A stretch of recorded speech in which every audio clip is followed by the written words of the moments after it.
Meus queridos irmãos, uma boa noite, graça e paz. Prazer servi-los com a palavra de Deus nesse domingo frio, chuvoso que o Senhor nos concedeu. Que bênção, irmãos, louvado seja o nome do Senhor. Meus irmãos, Deus propôs um texto ao meu coração, se encontra no Evangelho de João, capítulo 3, e com a ajuda do Senhor nós leremos a partir do verso 22. Enquanto vocês procuram, eu gostaria de exteriorizar a minha alegria pelo fato de ter visto hoje à noite aqui o meu querido amigo, o pastor Jorge Alberto. Os irmãos bem sabem que hoje nós estamos completando 8 dias em que, com o coração bem dolorido, nós sepultamos o nosso irmão Jurandir, pai do pastor Jorge Alberto. E graças a Deus, a irmã Josenita e bem assim o pastor Jorge puderam vir à igreja hoje, participaram do culto das 5 horas, eu pude conversar um pouco com eles. Que alegria, que bênção. Nós experimentamos ainda aquele misto de sentimentos, não é? Tristes, por um lado, pelo fato de termos perdido uma pessoa tão amada, tão preciosa, tão importante para as nossas vidas, e ao mesmo tempo felizes pelo fato de que nós sabemos onde o irmão Jurandir se encontra, que não é outro lugar senão na presença do nosso Deus, na presença do nosso Rei, não é? Então isso alegra o nosso coração, graças a Deus. Continuem orando pelo pastor Jorge Alberto, continuem orando pela irmã Josenita, para que Deus lhes conceda graça e força, para que eles consigam continuar caminhando na presença do Senhor. Também quero mandar um abraço para as irmãs da nossa irmã Josenita, 3 senhoras muito simpáticas. Deus lhes abençoe. Infelizmente eu as conheci por ocasião do sepultamento do irmão Jurandir, mas eu espero ter outra oportunidade de poder conversar com as irmãs em um outro momento. Elas estão nos acompanhando, eu espero que sim, eu creio que sim. Elas conversaram comigo, acompanham ambos os cultos, irmãos. Olha que coisa preciosa, das 17 horas, das 19 horas. Um abraço também para uma senhora, me perdoe minha irmã, eu esqueci o seu nome. Ela conversou comigo durante a semana, também falou que acompanha os 2 cultos, ela é aqui da cidade. Nós encontramos, mas no próximo encontro eu vou memorizar o seu nome, irmã. Que Deus lhe abençoe. A senhora está nos acompanhando aí, que Deus possa abençoar a senhora e a sua família, no nome de Jesus. Que vocês possam orar por esses irmãos queridos que nos acompanham pela internet. E quando vocês estiverem orando por eles, lembrem de orar por nossa irmã Iná, que está nos acompanhando agora. Acompanha os 2 cultos também. A irmã Iná sofreu um pequeno acidente, machucou a bacia, não está podendo vir presencialmente aos cultos, mas nos acompanha de uma maneira remota. Que Deus lhe abençoe, irmã Iná. Tentar fazer uma visita à senhora essa semana. Amém? É uma logística para visitar a irmã Iná, porque a irmã Iná não está podendo nem levantar para abrir o portão, irmãos. Então ela precisa que uma pessoa vá na casa dela, prepare toda a casa. Quando a visita chega, a pessoa vai lá, abre o portão, conduz até o quarto dela. Lembrem de orar pela irmã Iná. Quando forem fazer uma visita, prepare aquela sopa, aquela macaxeira com carne de sol. Faça um pudim, tá certo? Faça uma torta. Escreva assim com glacê em cima: irmã Iná, nós amamos você. E leva lá na irmã Iná, né? Vou tomar água hoje, viu, irmã Iná? Se Deus quiser. Lembrem de orar pelo pai da nossa irmã Priscila, que está enfrentando um momento severo, problemas na área da saúde. Lembrem de orar pela irmã Galba. Lembrem de orar pelo irmão Gilvan. Lembrem de orar pela irmã Lúcia Marques. Todos esses irmãos queridos atravessando alguns problemas na área da saúde, né? Orem por eles. Há também motivos de oração que nos deixam felizes. Graças a Deus, Pedrinho nasceu, o filho de Vinícius e Andréia, está se recuperando bem. Eu conversava com o Vinícius ontem e ele dizia que está dormindo 2 horas por noite. Olha que coisa preciosa. Parabéns, Vinícius, né? Seja bem-vindo ao nosso mundo dos papais e das mamães. E há outras mamães que estão prestes a ter seus filhinhos, né? Micaele, Tamires, Jaciara, a esposa de Diego, a esposa de Gleiber. Nós temos 5 gestantes aqui na igreja. Orem por essas novas famílias aí. A irmã Iná está falando comigo aqui. Amém, irmã Iná, sabia que a senhora estava aí. Orem por essas gestantes, por estas ovelhinhas que vão estar chegando aqui em nossa igreja. Se você é novo aqui no Presente Médici, eu quero dizer para você que, se Deus permitir, esse mês, muito provavelmente na 2ª quinzena do mês, nós vamos iniciar um novo curso para recebimento de novos membros. Nós chamamos de diretório para recebimentos de novos membros. Caso você deseje se tornar membro da nossa igreja, basta que você procure a irmã Raíssa aí no final do culto, dê o seu nome a ela e você vai fazer parte dessa nova turma. Há muitos outros irmãos que participaram de outros diretórios, já são membros da nossa igreja. Eu queria aproveitar o momento em que eu estou falando desses irmãos queridos e encorajar você, que é mais antigo aqui na igreja do Presidente Médici, a caminhar com esses irmãos, a tentar entrosá-los, a fazer com que eles se sintam parte da nossa igreja. Nós temos alguns projetos, dentre eles, grupos familiares específicos para casais, para famílias recém-chegadas aqui à nossa igreja. Você é convidado a participar. Mas aqueles irmãos que são mais antigos, quando vocês perceberem que os irmãos mais novos estão aqui na igreja, se aproximem deles, conversem com eles, convidem para tomar um café. Se vocês sentirem falta desses irmãos, no domingo seguinte, perguntem se aconteceu algo. Se por ocasião dos devocionais ao longo da semana acontecer de você lembrar de um desses irmãos, manda uma mensagem para ele, né? Às vezes você está fazendo o seu devocional e há aquele versículo que fala de uma maneira mais preciosa ao seu coração. Você pode copiar da sua Bíblia eletrônica, colar no aplicativo de conversa, junto com o versículo mandar um bom dia, uma boa tarde. Não custa nada, você não tem que ser o maior pregador da nossa geração para compartilhar uma palavra de encorajamento com o irmão, só para ele saber que você estava orando e lembrou dele. Olha que coisa preciosa. Meu irmão, estava fazendo devocional, lembrei de você, quero compartilhar com você esse trecho das Sagradas Escrituras. Que Deus lhe abençoe, que Deus lhe conceda uma boa semana. Espero que você possa estar presente no próximo culto. Amém, irmãos? Amém, glória a Deus. Isso é muito importante, isso faz bem ao coração. Tem uns irmãos queridos aqui, que eles mandam algumas mensagens dessa natureza para mim. Pastor, lembrei do Senhor, tenha uma boa semana. Oh, que coisa preciosa, né? Louvo a Deus por esses irmãos queridos que cuidam da minha alma eterna, né? Antes de nós lermos o texto de João capítulo 3, verso 22, um último compartilhar com vocês aqui. Nós tivemos culto dos jovens. Irmãos, que tempo precioso. Meu Deus do céu. Eu voltei para casa muito feliz com tudo que eu vi os nossos jovens fazendo. Irmãos, eles fizeram cartazes, prepararam de mão livre, sabe, os convites. Foram para a avenida, o pessoal passando, caminhando, correndo, e eles convidando as pessoas a participar do culto. Isso encoraja muito o meu coração, porque o culto dos jovens é dos jovens. Óbvio que todos os irmãos são muito bem-vindos a participar, vocês devem participar, porque são uma bênção esses cultos. Mas quando os jovens participam da produção do culto, se preocupam com a liturgia, com o princípio regulador, quando de fato eles trazem o coração para esse momento, então é diferente. Nós não tínhamos uma igreja lotada ontem, e eu pouco me preocupo com isso. Mas o crescimento espiritual que eu tenho percebido na vida dos nossos adolescentes e jovens é uma coisa sem igual. Você que é papai e mamãe de um dos adolescentes ou jovens aqui da igreja, você deve se orgulhar.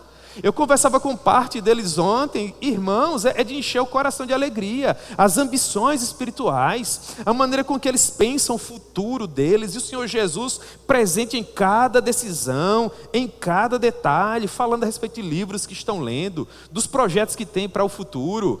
A irmã Renata é uma jovem recém-saída da adolescência, está caminhando, primeiros passos na fase mais madura da vida. Eu acho que ela deve ter, meu Deus, uns 16, 17 anos no máximo. Teve uma oportunidade aqui, ler um texto difícil do profeta Isaías. Eu me ajeitei na cadeira para ouvir a explicação dela. Que coisa poderosa, irmãos. Observou cada detalhe do texto, viu aquilo que deveria ser pontuado, que deveria ser dito. Uma teóloga poderosa. Olha que bênção, né? O marido da Renata no futuro vai ter que ser um bom teólogo para cuidar da família dele, porque a Renata é inteligente, irmãos. Enche o coração do pastor de alegria, sim ou não? É claro que sim. Jovens preparados, versados nas escrituras, que não têm do que se envergonhar, que manejam bem a palavra da verdade. É uma bênção. Então, se você é papai ou mamãe de um desses adolescentes ou jovens, continue os encorajando para vir à igreja, para participar desse mover do Senhor Jesus aqui no Presidente Médici, porque tem sido um tempo muito precioso. Amém? Então, muito bem. Dito isso, vamos abrir nossas Bíblias. Vocês já estão com elas abertas, né? Evangelho de João, capítulo 3, verso 22. A palavra do Senhor nos diz assim: depois disto, foi Jesus com seus discípulos para a terra da Judéia. Ali permaneceu com eles e batizava. Ora, João estava também batizando em Enom, perto de Salim, porque havia ali muitas águas, e para lá concorria o povo e era batizado, pois João ainda não tinha sido encarcerado. Ora, entre os discípulos de João e um judeu suscitou-se uma contenda com respeito à purificação. E foram ter com João e lhe disseram: Mestre, aquele que estava contigo além do Jordão, do qual tens dado testemunho, está batizando, e todos lhe saem ao encontro. Respondeu João: o homem não pode receber coisa alguma, se do céu não lhe for dada. Vós mesmos sois testemunhas de que vos disse: eu não sou o Cristo, mas fui enviado como seu precursor. O que tem a noiva é o noivo. O amigo do noivo que está presente e o ouve, muito se regozija por causa do noivo, pois esta alegria já se cumpriu em mim. Convém que ele cresça e que eu diminua. Quem vem das alturas certamente está acima de todos. Quem vem da terra é terreno e fala da terra. Quem veio do céu está acima de todos e testifica o que tem visto e ouvido. Contudo, ninguém aceita o seu testemunho. Quem todavia lhe aceita o testemunho, por sua vez, certifica que Deus é verdadeiro, pois o enviado de Deus fala as palavras dele. Porque Deus não dá o Espírito por medida. O Pai ama o Filho e todas as coisas tem confiado às suas mãos. Por isso, quem crê no Filho tem a vida eterna. O que todavia se mantém rebelde contra o Filho não verá a vida, mas sobre ele permanece a ira de Deus. Que o Senhor possa propor a sua palavra, meus irmãos, ao nosso coração. Vamos orar. Amém. Senhor, nós louvamos o teu nome. E nós te agradecemos a benesse de podermos subir à tua casa, ainda em uma noite fria, chuvosa, para reunidos em teu nome, louvarmos e engrandecermos ao Senhor.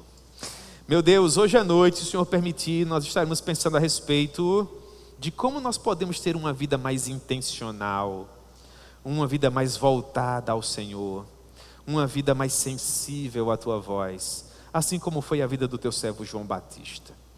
Meu Deus, ajuda-nos quanto a isso, permita-nos compreender bem essa passagem e faça com que nós possamos, com a ajuda do doce Deus Espírito Santo, aplicar essas verdades preciosas à nossa própria realidade.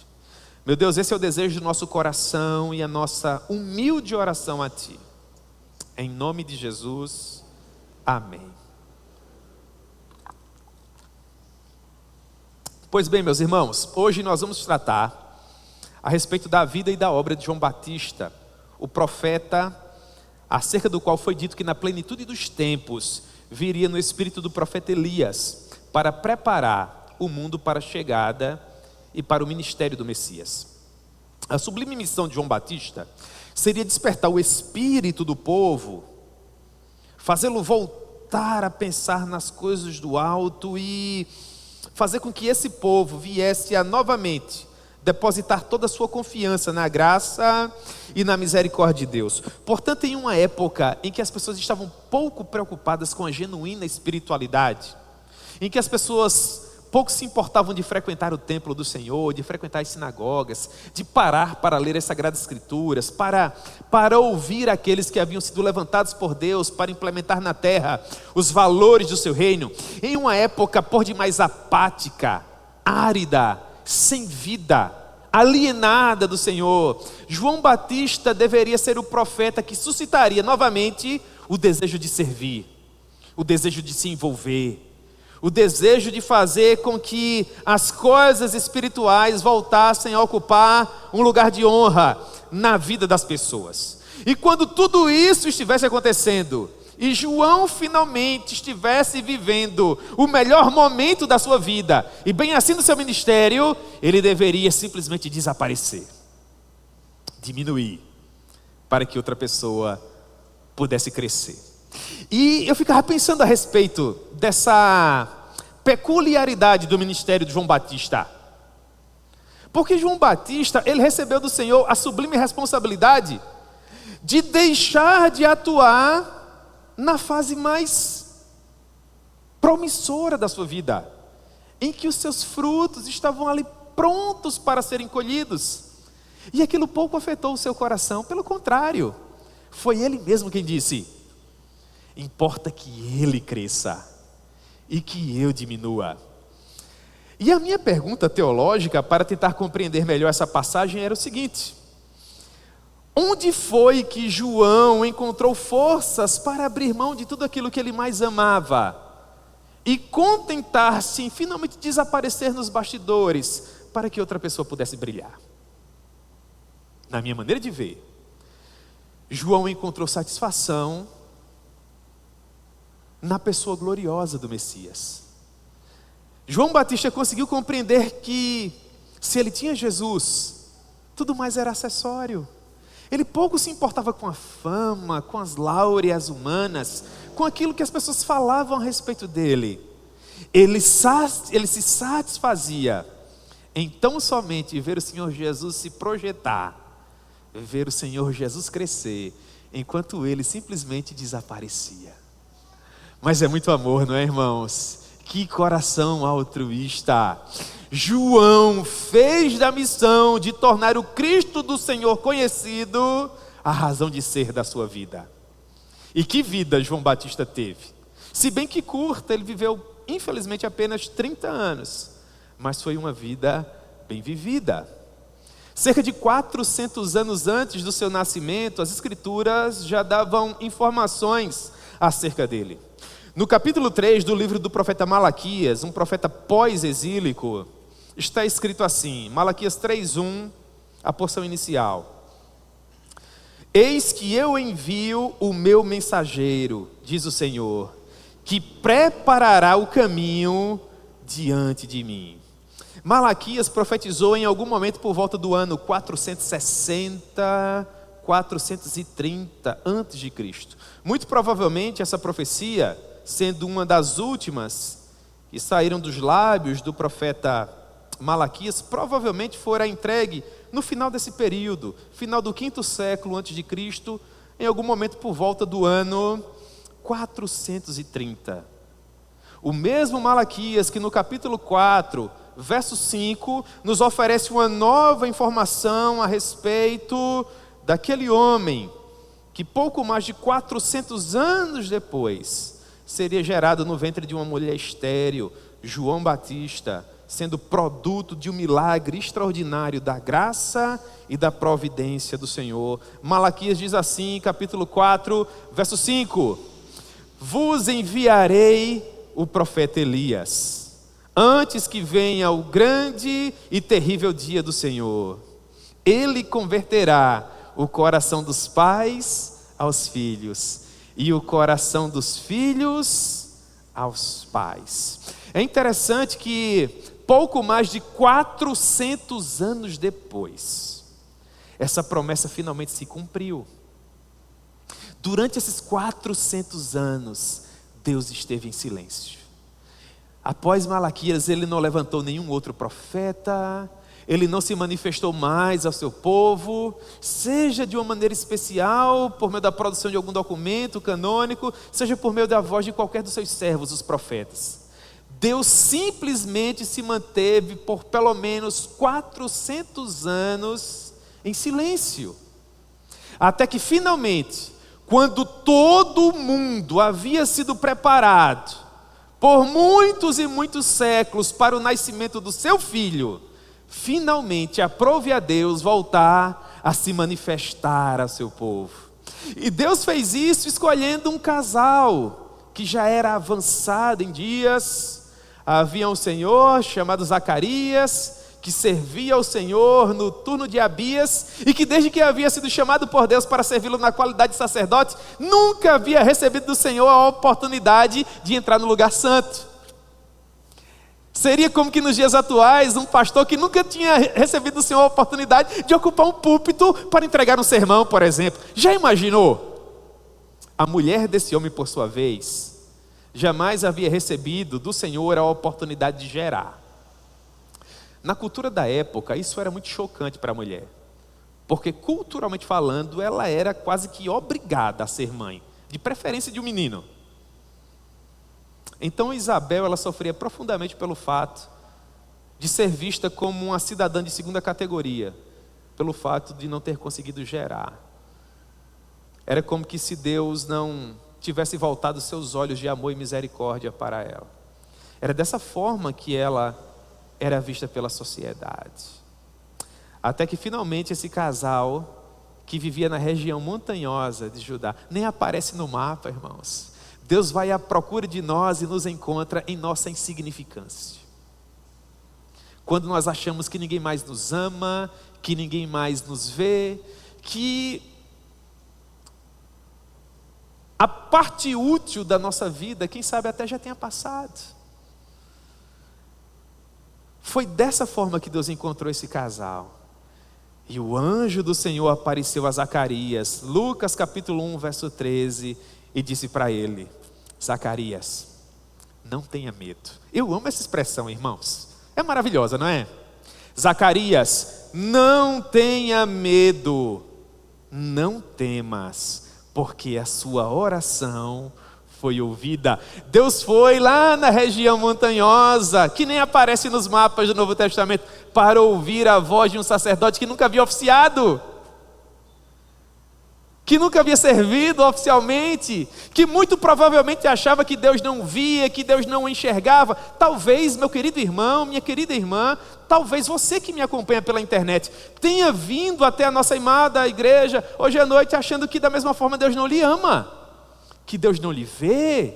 Talvez você esteja orando há muito tempo por algo que está no seu coração, e a sensação que você tem é que simplesmente o céu parece de bronze, como que se as suas orações não chegassem até o trono da glória de Deus. Aqui nós temos um texto sagrado que diz que o nosso Deus nos vê.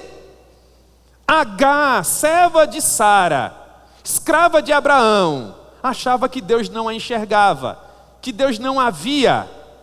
E quando ela se encontrava no fundo do poço, Deus foi lá e revelou-se a ela. E foi justamente essa a expressão dela em seu encontro com o Senhor. Ela disse: o meu Deus me vê. O nosso Deus nos vê. Ele encontrou Zacarias e Isabel em um momento difícil da vida deles e disse: Zacarias, não tenha medo, porque a sua oração foi ouvida. Isabel, sua esposa, dará à luz um filho, a quem você dará o nome de João. Em ti haverá prazer e alegria. Ah, irmãos, nunca é tarde para ser feliz, não é? Já era um homem velho, de cabelos grisalhos, e Jesus, ou melhor, Deus está dizendo para ele: na sua vida haverá prazer, na sua vida haverá alegria, e muitos se alegrarão no nascimento do seu filho. Sabe por quê? Porque o seu filho será grande diante do Senhor. Já imaginou, irmãos? Nós vivemos em uma época que tudo que nós queremos é um filho médico, advogado, engenheiro, profissional liberal. Não há problema nenhum, tá certo? Até porque os nossos filhos precisam trabalhar e pagar as contas deles, de preferência. Mas já imaginou se acerca dos nossos filhos o Senhor dissesse assim: haverá alegria e satisfação na sua vida, porque você terá filhos, e os seus filhos serão grandes diante do Senhor. E mais, ele não beberá vinho, nem bebida forte, será um nazireu, desde o seu nascimento, alguém consagrado ao Senhor. E será cheio do Espírito Santo, desde o ventre. E ele irá diante do Senhor no espírito e poder de Elias. Não havia uma única pessoa em Israel que não conhecesse o profeta Elias. grande homem de Deus, pregador intrépido, corajoso, poderoso. Que homem sensacional para a glória de Deus. E o anjo diz: sabe esse bebê que vai ser gerado no ventre da sua esposa? Vai ser semelhante a Elias. Corajoso, virtuoso, apaixonado, intrépido. E ele será usado por Deus como uma ferramenta preciosa para converter o coração dos pais aos filhos, os desobedientes à prudência, e preparar para o Senhor um povo preparado. 30 anos depois, esse menino nasceu. E cada palavra que havia sido dito a respeito dele se cumpriu. Ele nunca experimentou vinho nem bebida forte. Jamais cortou a barba ou os cabelos. Se vestia com um surrão de couro e um cinto amarrado pela cintura. Tomava mel e comia gafanhotos. E a expressão dele devia ser uma coisa sem igual, porque ele era cheio do poder do Espírito Santo e vivia na virtude de Elias. Você não tem ideia, meu Deus do céu. Ele deixou Jerusalém, atravessou desertos de areias escaldantes e foi pregar no meio de lugar nenhum, a foz esquecida do Rio Jordão. E a sua palavra era qualquer coisa peculiar. As pessoas caminhavam dias a fio para ouvir a prédica, a alocução daquele homem. E de uma maneira muito fina, muito polida, ele enchia bem os pulmões de ar e dizia: raça de víboras, quem vos ensinou a fugir da ira vindoura? Vocês pensam que por serem descendência de Abraão são melhores que quaisquer dos demais? Eis que eu vos digo que dessas pedras Deus pode fazer filhos para Abraão. Arrependam-se e creiam no Evangelho. Meu Deus! Foi nesse contexto que Jesus e os seus discípulos viajaram até a Judeia para participar da sua primeira Páscoa em Jerusalém. Depois ele deixou Jerusalém e viajou com seus discípulos até o Rio Jordão, porque ele também desejava ser batizado por João. E dessa forma aconteceu. Porque naqueles dias, quando João Batista havia aparecido, pregando o Evangelho, a situação espiritual do povo do Senhor, meus irmãos, era desesperadora. O templo do Senhor havia se tornado um mercado de cambistas. Os sacrifícios diários para perdão dos pecados eram comprados, negociados, como que se o serviço sagrado passasse a ser um balcão e o perdão do Senhor era uma mercadoria que as pessoas podiam comprar por algumas moedas. Jesus não achou essa ideia muito bacana, vocês sabem o que ele fez, não é? Pois bem, essa era a situação. O sinédrio, que era composto por homens que deveriam zelar pela prosperidade espiritual da nação, era quase que completamente corrupto, entregue às manobras ardilosas dos saduceus e dos fariseus. O sumo sacerdócio, outrora símbolo da presença do Senhor no meio do seu povo, à época do ministério de João Batista, não passava de um cargo político, servindo aos caprichos do rei da época, o famigerado Herodes. Não havia temor de Deus no sumo sacerdócio, apenas política. Quando Jesus foi julgado, haviam 2 sumos sacerdotes, Anás e Caifás. Vocês têm uma ideia? Toda a religião da época era sinônimo de uma vida corrupta, desregrada. As pessoas ocupavam as santas responsabilidades do sacerdócio, da linhagem de Arão, não pelo fato de terem sido escolhidas por Deus, mas por mera conveniência. E João Batista não queria fazer parte disso. Por isso ele não pregou em Jerusalém, por isso ele não frequentou o templo, ele não queria ter o nome dele associado a essas pessoas. E aqui cabe uma aplicação formidável para nós nos dias atuais. A quem você tem associado o seu nome? De quais projetos você tem participado? Onde é que você se encontra? Quem são seus companheiros de jornada? No que as pessoas pensam quando o seu nome é mencionado? João Batista queria que as pessoas associassem o nome dele à santidade, à austeridade, a compromisso, a santa reverência. Então ele rompe com Jerusalém. Ele não queria nada com aquela vida apática, mórbida, sem vida, sem brio, sem vigor. Não, ele foi para o meio do deserto, para o meio do nada. O desejo dele era não se contaminar, para fazer valer aquilo que havia sido profetizado a respeito dele. Ele não seria o mais famoso, o mais bem visto, o mais afamado, o mais festejado. Não, na verdade, ele não passaria de uma voz. Ele seria a voz que clamaria no deserto. Por que as pessoas deixavam o conforto de Jerusalém para passar dias a fio viajando, durante o dia sob um deserto de areias escaldantes e à noite abaixo de um frio atroz, para serem chamadas de raça de víboras quando finalmente o culto começasse? Porque Deus estava em silêncio há 400 anos. Então a misericórdia dele, 400 anos depois, levantou o último profeta de ofício. Não qualquer um garoto preparado desde o ventre para cumprir uma missão, que seria cheio do poder do Espírito Santo desde o nascimento, consagrado ao Senhor até o final da sua vida, e que se satisfaria em tão somente servir. Irmãos, hoje nós somos um povo bem-aventurado. Nós temos todo tipo de ajuntamento para escolher. Há pastores das mais variadas vertentes e origens, todos à disposição. Mas nessa época não era assim.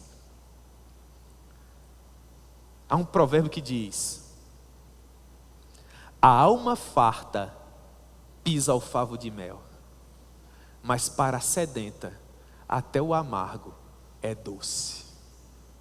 Quando você tem demais, muitas vezes você não valoriza, mas retirem aquilo de você, e então você dirá: eu era feliz e não sabia. João Batista não era um coach, ele não pregava a teologia da prosperidade. João Batista chocava as pessoas, porque o evangelho é para ser chocante, o evangelho é para colocar os pingos nos is.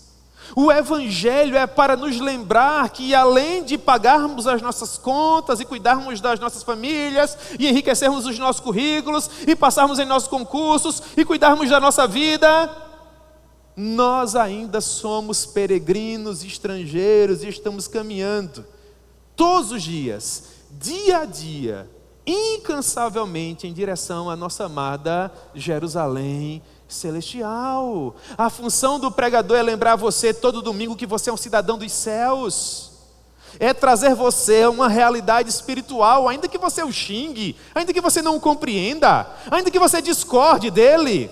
Até porque, louvado seja o nome do Senhor, o salário do pregador não está para a aceitação da igreja. Se fosse assim, eles estariam fritos. Um verdadeiro arauto, um verdadeiro pregador das insondáveis riquezas de Cristo, não é aferido pela quantidade de pessoas que o elogiam, mas pela fidelidade com que ele entrega a mensagem que recebeu. Assim como João Batista, ele não passa de uma voz. Ele não passa de uma voz. E João Batista era muito firme, irmãos. Ele não se deixava ludibriar. Como alguém poderia subornar um homem que comia gafanhoto e mel silvestre, que se vestia como um surrão de couro, não cortava o cabelo nem fazia barba? Quando aquele homem se levantava na montanha para pregar, eu acho que um pecador olhava para o outro e dizia: se prepara, que agora Deus vai falar. E Deus falava, irmãos. Deus fala ainda hoje. Deus fala ainda hoje, caso você esteja exposto a ouvi-lo. Todas as ovelhas do Senhor ouvem a sua voz. Foi nesse contexto corrupto, perverso, que nasceu João Batista. Aquele que teria a missão de preparar o ministério do Messias. É isso que diz Mateus capítulo 3, a partir do verso 1. Mateus 3:1.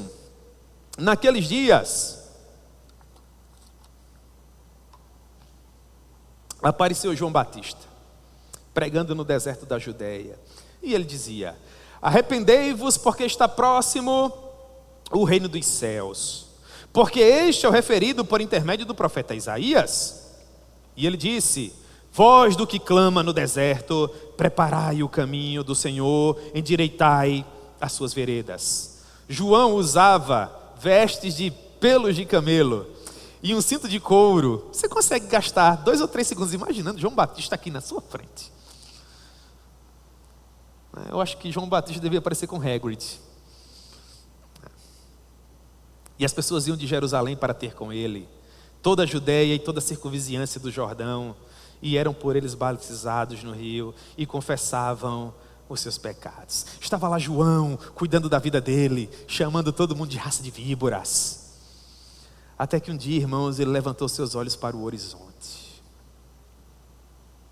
João capítulo 1, verso 29.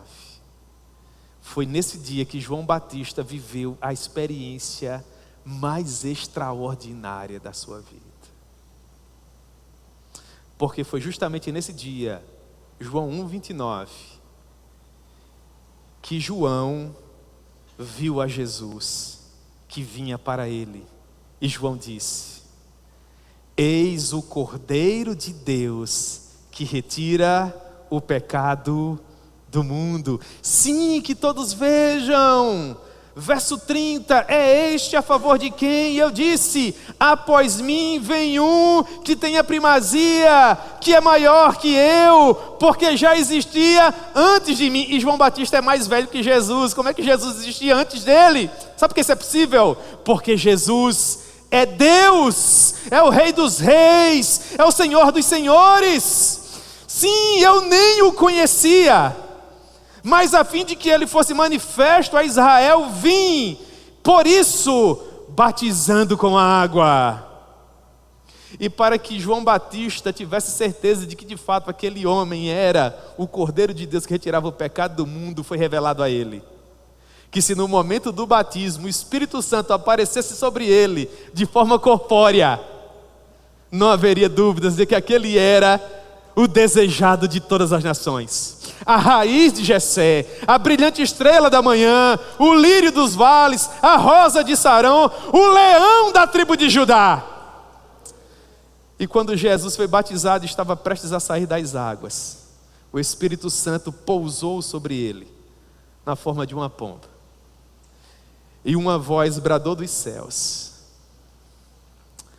para que João Batista pudesse descansar o seu coração. E aquela voz disse, irmãos, de maneira poderosa: este é o meu filho amado, em quem tenho todo o meu prazer.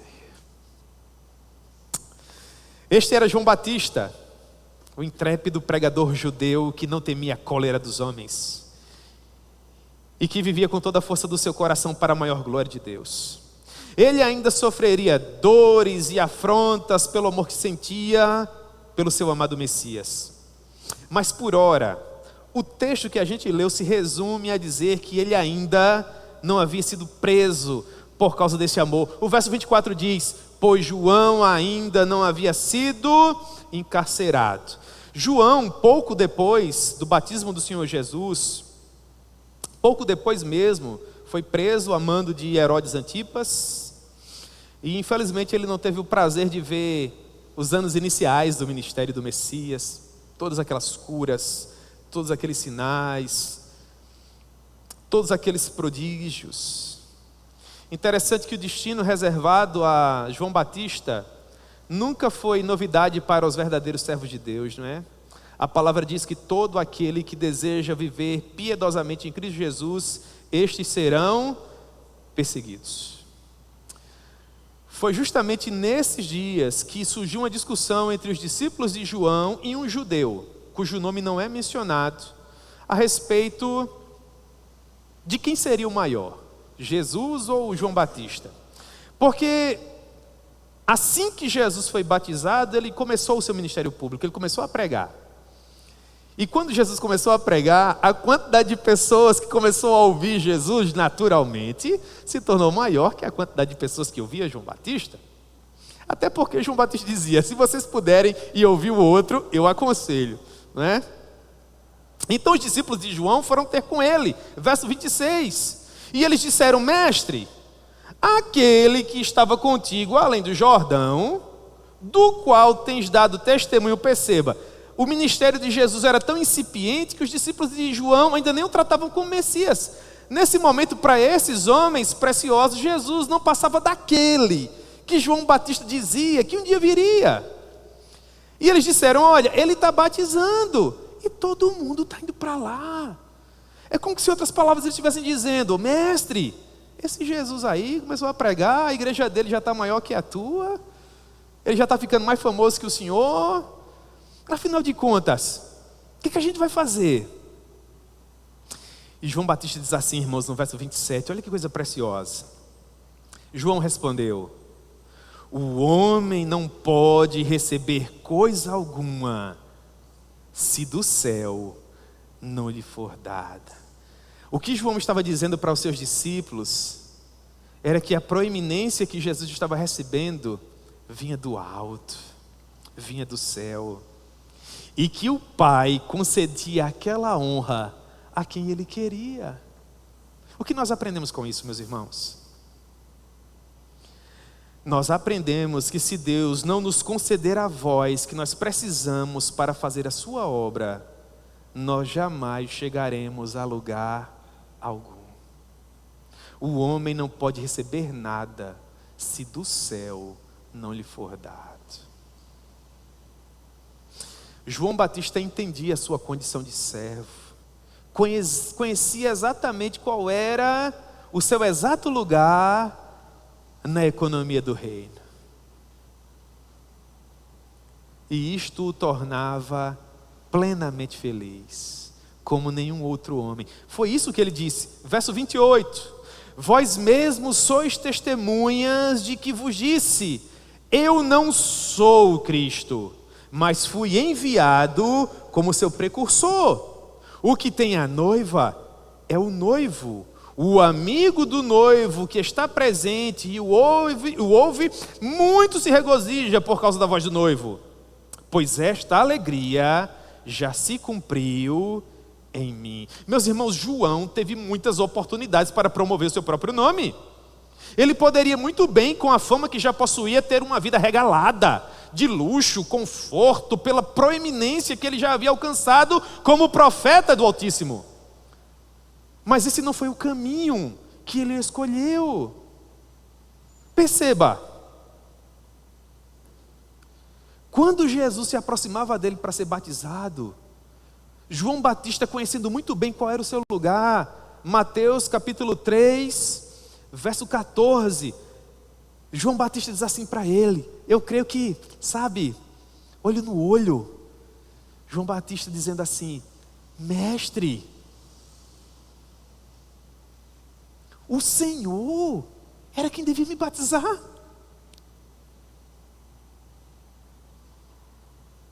Como é que tu vens a mim?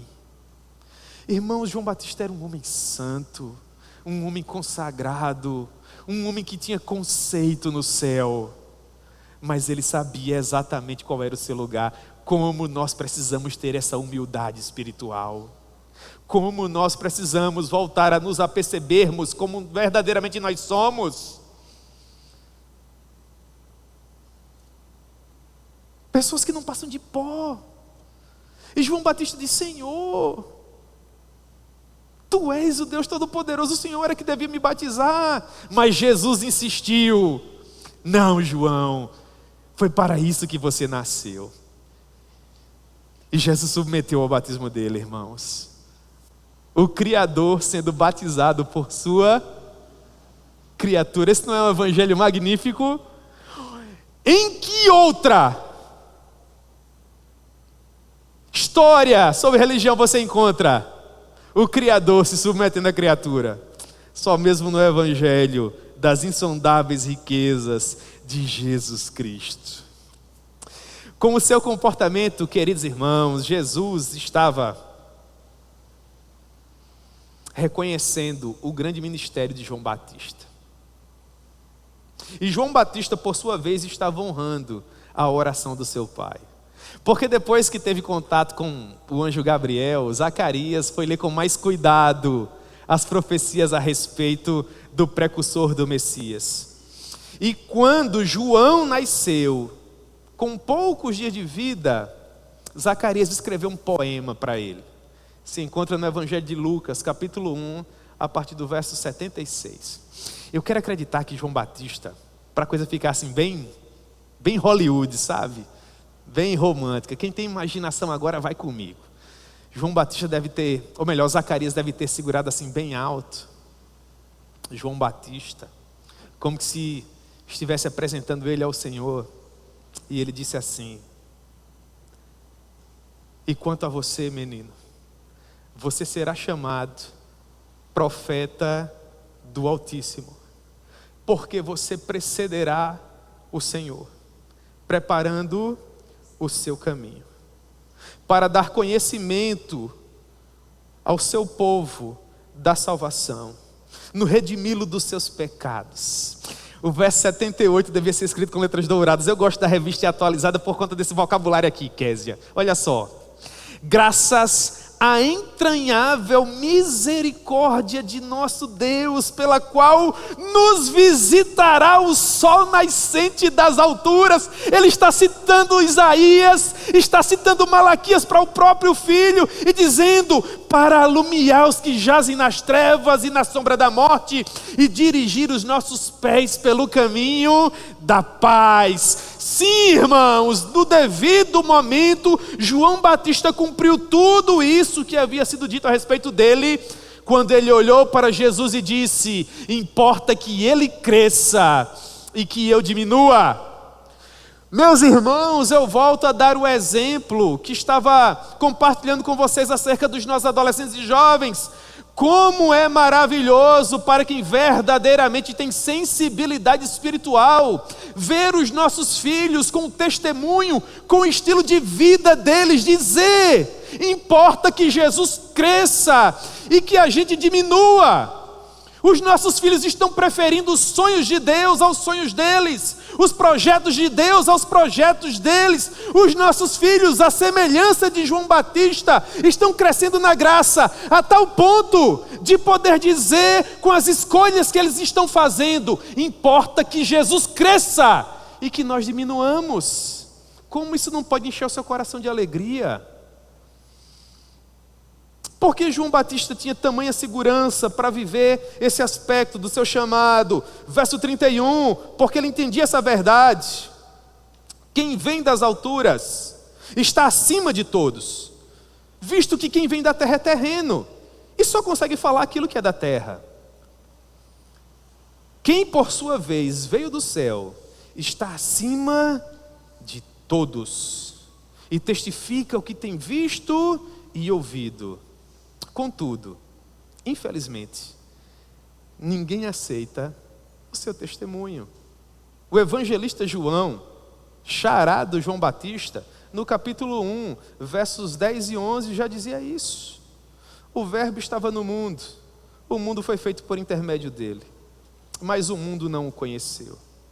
Veio para os que eram seus, e os seus não receberam. Porém, aqueles a quem era dado acreditar, aqueles a quem era dado reconhecê-lo, sabiam que o seu testemunho era verdadeiro. Verso 33, ele diz: quem todavia lhe aceita o testemunho, por sua vez, certifica que Deus é verdadeiro. Eu olho para alguns irmãos preciosos aqui do Presente Médici, irmãos. E a vida desses irmãos deixam claro para mim, que sou um dos pastores aqui dessa igreja, que Jesus é real para eles. Eu tenho tido o prazer de acompanhar alguns irmãos que saíram do último diretório. E é impressionante o crescimento, irmãos, para a glória de Deus. Aquilo que a graça tem feito na vida desses irmãos. Eu tinha um prazer há pouco de viajar com um irmão querido aqui da igreja para um compromisso de pregação. E ouvindo ele falar das experiências dele.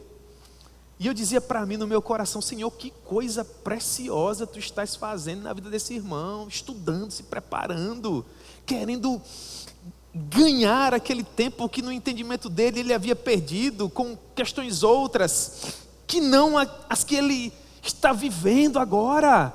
Ser de Deus, ser de crescer, ser de aprender, ser de servir, ser de fazer a vida valer a pena. Estava quase tocando na orla da roupa dele, irmãos. Que coisa preciosa. Nós temos alguns jovens, adolescentes aqui, da mesma forma. É impressionante. Não suba nesse púlpito aqui sem ter estudado não, meu irmão, que um adolescente vai pegar você e vai tirar umas dúvidas. Ore, se prepare, gaste tempo com o Senhor. Porque graças a Deus nós temos um povo que é apaixonado pelas Sagradas Escrituras. E que vem até essa igreja à procura de conhecimento do alto. Isso é extraordinário. Isso é maravilhoso. Por que isso é importante? Porque assim como João, todos nós aqui entendemos que todos nós somos apenas servos, enviados com uma missão: fazer com que ele cresça e que todos nós venhamos a diminuir. Sim, irmãos, quem crê no Filho de Deus, não no pregador, tem a vida eterna. O pregador é apenas um arauto. Rei dos reis e Senhor dos senhores, apenas Jesus. É o que João Batista diz nos versos 35 e 36. O Pai ama ao Filho e todas as coisas tem confiado às suas mãos. Por isso, o verso 36, quem crê no Filho tem a vida eterna. Quem crê no Filho tem a vida eterna. João literalmente gastou toda a sua vida para que as pessoas acreditassem no Filho e por meio dele tivessem a vida eterna. Pouco tempo depois dessa experiência sem igual, alguns dias depois, João Batista foi preso. Marcos capítulo 6, a partir do verso 17. Ele teve a oportunidade de ter uma audiência com o rei. E o rei estava em adultério, traindo o próprio irmão com a esposa deste. E João Batista, vocês sabem como é, né? Teve a oportunidade de falar e ele falou. Marcos capítulo 6, verso 18. Ele disse: não te é lícito possuir a mulher do teu irmão. E a mulher, Herodias, o odiava, queria matá-lo, só que não podia. Porque Herodes, versículo 20, temia João, sabendo que João era um homem justo e santo, e o mantinha em segurança, se bem que preso. Até que um certo dia, Herodes deu um banquete, e quando ele já estava embriagado, a filha de Herodias dançou na sua presença. E Herodes, para ficar bem perante os seus convivas, disse para ela: o que você deseja? Eis que eu te prometo que até metade do meu reino eu te darei. Marcos 6, 23. Então a moça saiu e perguntou à sua mãe: o que é que eu peço? E aquela mulher disse: peça apressadamente a cabeça de João Batista numa bandeja. O rei ficou profundamente triste, mas por causa do juramento e dos convidados, ele não lhe quis negar. Mandou logo o executor até o cárcere, e esse trouxe a cabeça do maior profeta que o mundo já viu, em uma bandeja de prata. Quando Jesus ouviu acerca do que havia acontecido com João, Jesus falou o que achava dele.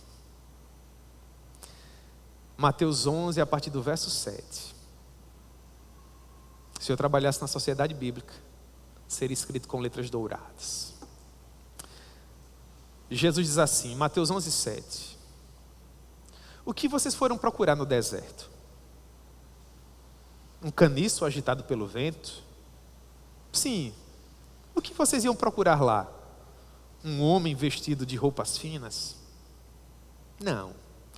Até porque quem se veste de roupas finas vive em palácios reais, não no deserto. Verso 9. Então o que vocês foram procurar?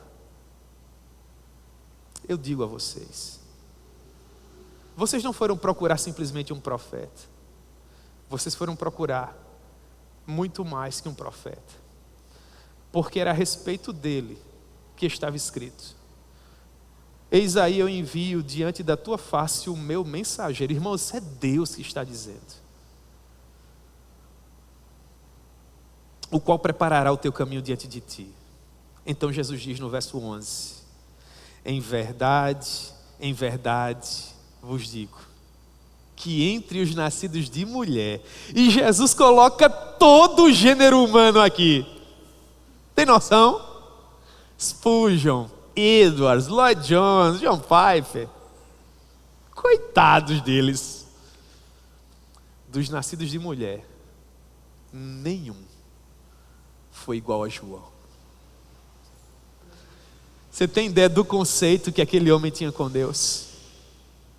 Contudo, o menor no reino dos céus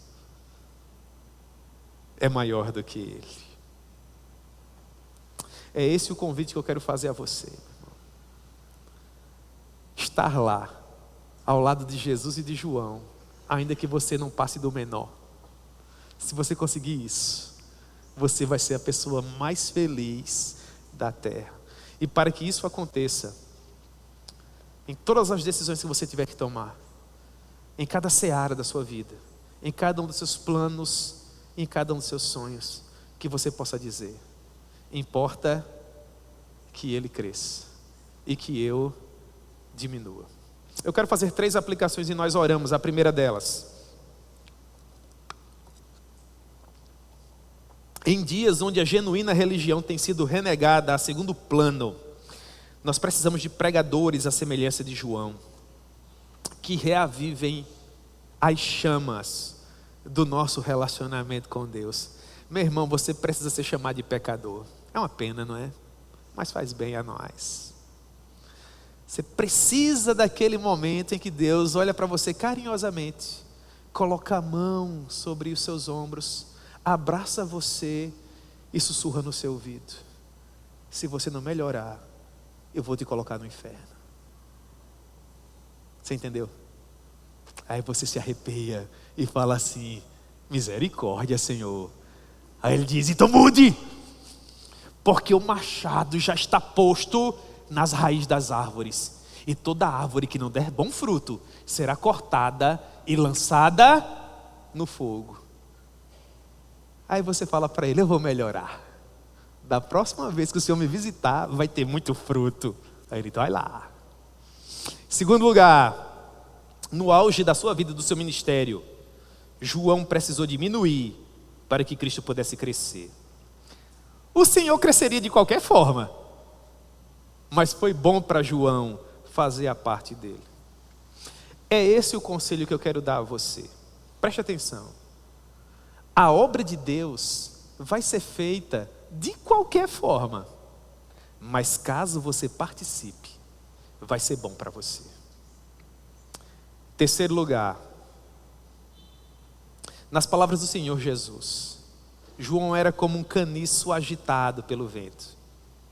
Um homem que não andava com roupas finas, que não viveu dentro de palácios, que se alimentava de mel e de gafanhoto. Se eu olhar para João, devia ter uma perna de gafanhoto presa na barba dele, assim, uma asa. Mas João foi o último profeta de ofício. Sabia disso? O último.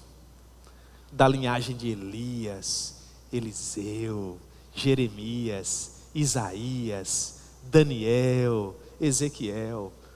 Com João, essa linhagem cerrou. O que nós temos hoje em dia é a capacidade de profetizar, o dom de profetizar. Mas nós não nascemos profetas. Aprove a Deus não nos dar essa honra. Mas aquilo que Ele deu a você, procure valorizar. Procure fazer valer a pena. Há muitos irmãos preciosíssimos que possuem uma boa justificativa para não estar aqui hoje à noite. Mas cada cadeira vazia dessas, irmãos, diz muito a respeito de quem nós somos.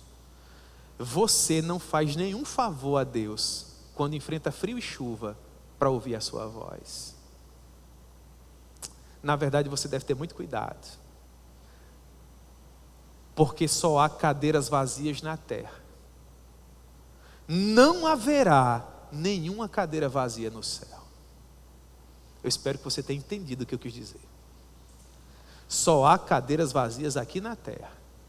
Não haverá nenhuma cadeira vazia no céu. Garanta a sua, porque a medida, a régua dele é muito alta. E nós precisamos ser como João. Precisamos diminuir para que ele possa crescer. Amém?